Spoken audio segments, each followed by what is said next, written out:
value from success, growth in discovery. Golden Arrow Resources is a well-funded gold-copper exploration company with proven management and prospective properties in Chile, Argentina, and Paraguay. Golden Arrow trades on the Toronto Venture Exchange, symbol GRG, on Frankfurt, symbol G6A, and the OTCQB, symbol GARWF. For more information, visit us at goldenarrowresources.com or call Sean at 778-686-0135. Welcome to the Goddard Report. Comments made on the Goddard Report and TalkDigitalNetwork.com are an expression of opinion only. Here is Jim Goddard. My guest is Kris Sims, BC Director of the Canadian Taxpayers Federation, her website taxpayer.com.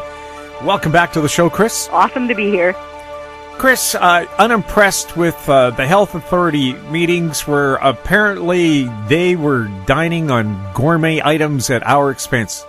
Yeah, it sure sounds like that. And credit where it's due, for the CBC, they apparently got a whistleblower call on this from within the Public Health Agency. So the story goes something like this. During the COVID panic, when it was really scary back in, April and March, and a lot of people didn't know what was going on, the Public Health Agency here in BC was still physically going into the office and working. That was interesting, but apparently what was also going on during that time is, according to this whistleblower, a re-renovation of their offices to the tunes of tens of thousands of extra dollars, apparently to give one of their head honchos a better view out of his office window. Very significantly, as far as money goes, something around $5 or $6 million being spent on masks. People call them respirators, but just for clarity, it was face masks that apparently were so faulty that they couldn't be used by any public health authority. And also, this is the real kicker here, they were apparently ordering themselves lunches and dinners into work to be delivered by catering service. And we're not talking, DoorDash, picking up McDonald's for you. No. They were apparently having steak lunches, avocado toast, a form of salad that is so fancy that I can't pronounce it properly. And that apparently cost something in the ballpark of $50,000 or $60,000 just for a few months of lunches and dinners. And again, to stress, some of these head honchos of the Public Health Agency make more or paid more than $300,000 per year, meaning they can afford to either bring their own lunch or pay for their own lunch. So we're hoping to see a full investigation into this spending and to see some comeuppance. Health Minister Adrian Dix has said that he's looking into it. He has said that there is a review going on. But frankly, if they find that people are misspending money, then they should be dismissed. Or at least pay it back. Or pay it back, sure. But I think the main question here is, why was millions of dollars, they don't have an exact number because they need to see the waybill, millions of dollars spent on masks that were apparently so shabby that they couldn't be used? And this isn't just public health here in BC. As you remember, we've seen similar terrible stories coming out of Ottawa. So the federal health agencies were plagued with these problems too. So there needs to be some serious questions and very good answers coming out of this. And I am pleased to see that the minister is getting an outside agency to take a look at it. So that's smart. I think right now in BC, nothing is perfect, but they've got their balance pretty good as far as being able to communicate with the public and explain why certain areas need to be curtailed while other spots are safer, etc., because you're literally listening to a doctor and an infectious disease specialist tell you something, not a politician, whose background or education may not be in healthcare or in disease prevention, even as well-meaning as they're trying to be. So I think they've got their communications balance pretty right here, but when it comes to stuff like this, millions of dollars being spent and fancy lunches on the taxpayer dime, while people are literally losing their jobs back in March and April and would never be able to afford even one of these lunches. That's just gross. And the tone that I got from the health minister is that he agrees that it's gross. So it's very good to see an investigation going into this. It sounds like the person is at arm's length, but we'd like to see it go one step further. We think that perhaps more of a provincial auditor should be taking a look at this, somebody who's completely detached from public health. Yeah, because I always wonder, who's the person? If it's some former union head, are they going to say anything that goes against the government? From what I can see, it's actually a former bureaucrat who worked within health agencies within the department. So somebody with good knowledge is taking, as far as I can tell, is taking a look at the mask element. So that sounds smart with procurement, but we want somebody more outside of public health to take a look at things like ridiculously fancy over-the-top dinners and lunches, because that's just that's offensive to taxpayers. That's misspending taxpayers' money. They should not do that, and they should know better, frankly. Did Vancouver City Hall ever send back that expensive designer furniture and put in something more affordable? Nope, not as far as we can tell, and we have called for them to do so. Frankly, for them to spend $300,000 on fancy office furniture, including these Herman Miller chairs that they bought for themselves, at around $1,400 or $1,500 a piece, frankly, that's more expensive than one of the cars that I own. Like, it's just gross. So that was wrong for them to do that. But no, as far as we know, they have not sent one of them back, and I've been trying to check on that quite frequently. What I want to know, and if anybody listening knows this, send me an email. I want to know what manager got those chairs, because I haven't actually mentioned this yet. I put in freedom of information requests with the City of Vancouver asking, okay, well, if there are all these chairs there, who's sitting in them? Who got these chairs? And I asked what I think is every manager of every department and deputy manager.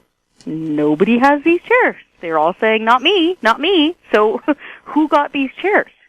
Gurdeep, the janitor. Right. Gurdeep ordered them. I'd blame Gurdeep. You know, I've heard from all these different departments, I mean, as like wide-ranging as, you know, parks, libraries, police, everywhere. They're all saying, we didn't get them. So I'm curious, did all of these physically stay within City Hall? Like, are they all just on one floor? And why did you need all these high-tech chairs when all the meetings are virtual? Exactly. And when I got a kick out of it, my boss actually said, your office chair is so bad, Kris, I'm ordering you. Go get another one. I haven't yet, but please don't tell him. So I made a joke about it on Global News, saying, we're not expecting you to have a chair as, you know, terrible as mine, because it's not good for you. But you can spend, you know, $200 or $300 and get a very fancy office chair. And most people who've been thrown home to work from home, they're working from their dining room tables. Like, don't these people have furniture? And so this is the other element, too, though, is that they were apparently consolidating down to smaller offices. So they have all these different outlets throughout Vancouver that apparently these bureaucrats were working at, and they were renovating the very beautiful Art Deco Vancouver City Hall, the actual building, and moving them in there. So if you're consolidating, wouldn't you have a lot of office furniture all ready to use? What gives? We'll have more with Kris Sims right after this. Media recognition from Bloomberg, Reuters, recycling trade publications, patented process for 100% recovery of critical metals, including cobalt, lithium, nickel, manganese, aluminum. American Manganese is focused on recycling lithium-ion batteries for electric vehicles. American Manganese trades on the TSX Venture, AMY, the US, AMYZF, and Frankfurt 2AM. For more information, visit AmericanManganeseInc.com or phone me, Larry Ray, at 778-574-4444. Avon Resources Limited is a gold exploration company with significant projects in British Columbia and the Yukon, trading on the TSX Venture Exchange, symbol ABN, and the OTCQB, symbol ABNAF. Surrounded by world-class gold deposits and mines, Avon's 23,000 hectares Forest Kerr Gold Project is located in the heart of the Golden Triangle in northwestern BC. For more information, visit us at avonresources.com. Welcome back. We're speaking with Kris Sims. Kris, they expect the average family in Canada will be paying $700 more for food in the new year. That's almost a record high increase in the cost of food. Is there any breakdown?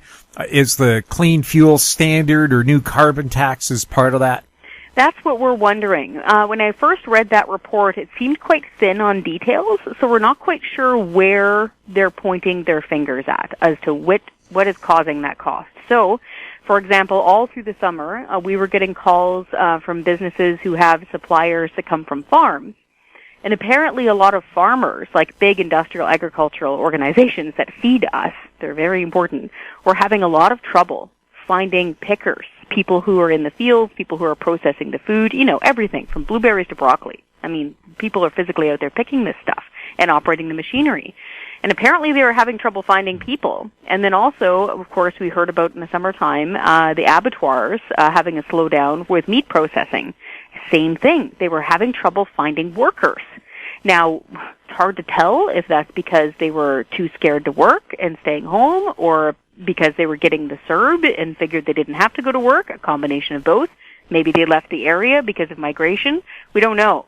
But we were hearing reports about work shortages there. So that could be a COVID element causing that higher price on the food. But we need to stress that the carbon tax does increase your cost. In this, I'll give you one example why. Farmers, especially in the prairies, often use natural gas to dry their product. So their grains or their oil seeds, things like that.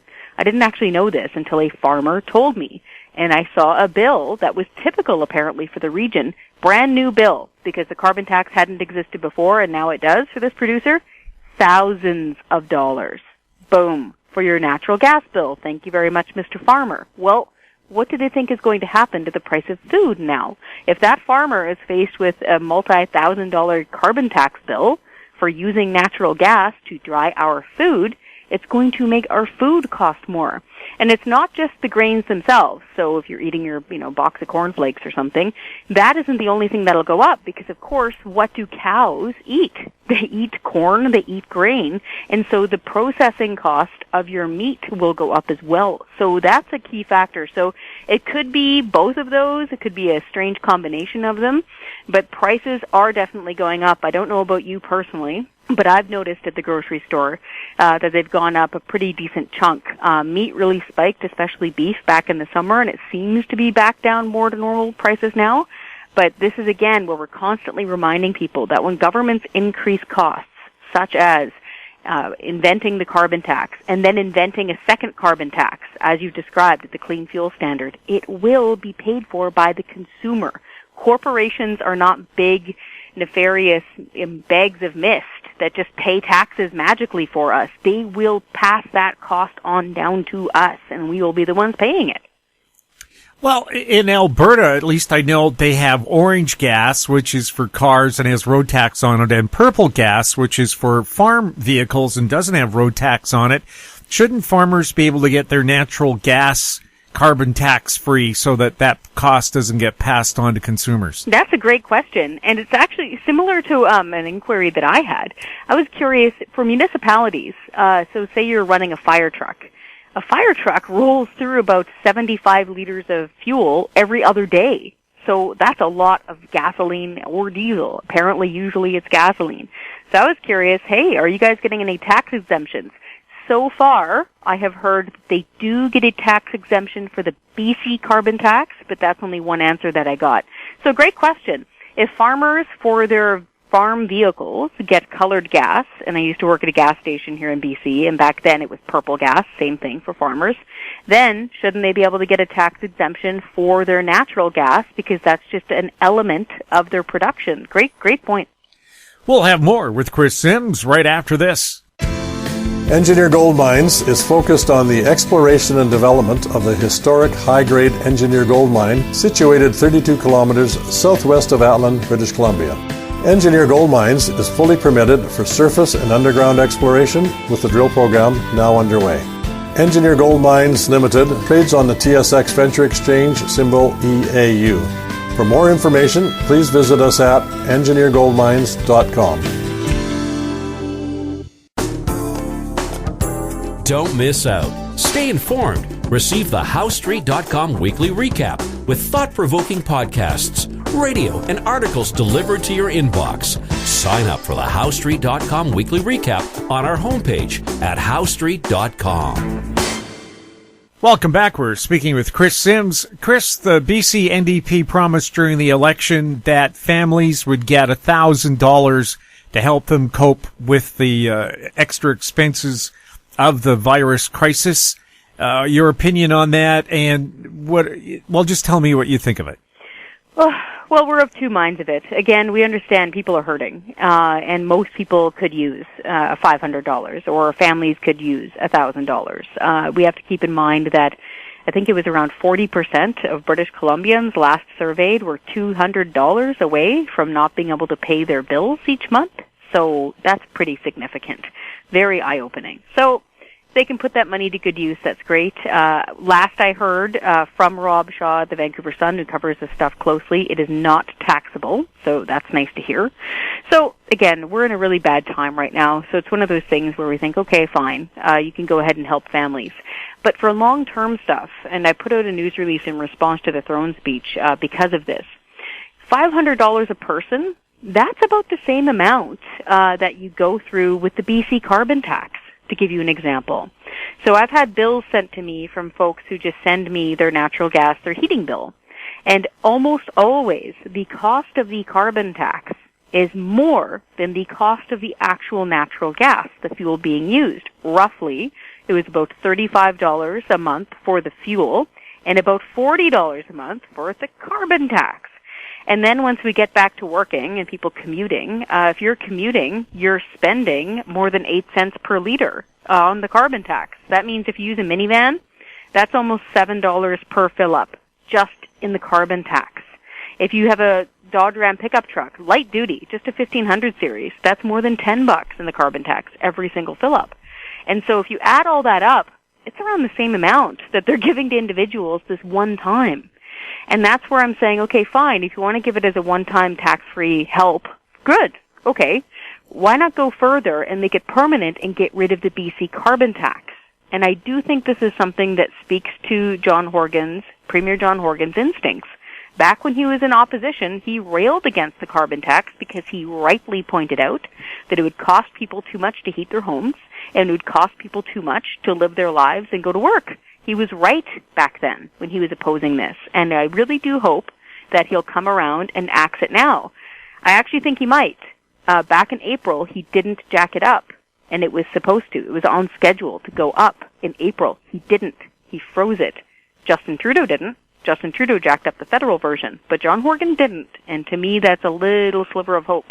Has the BC carbon tax reduced emissions? No, unfortunately. The emissions have actually gone up. And this is where I would encourage anybody, and I myself, I would jokingly say a small E environmentalist.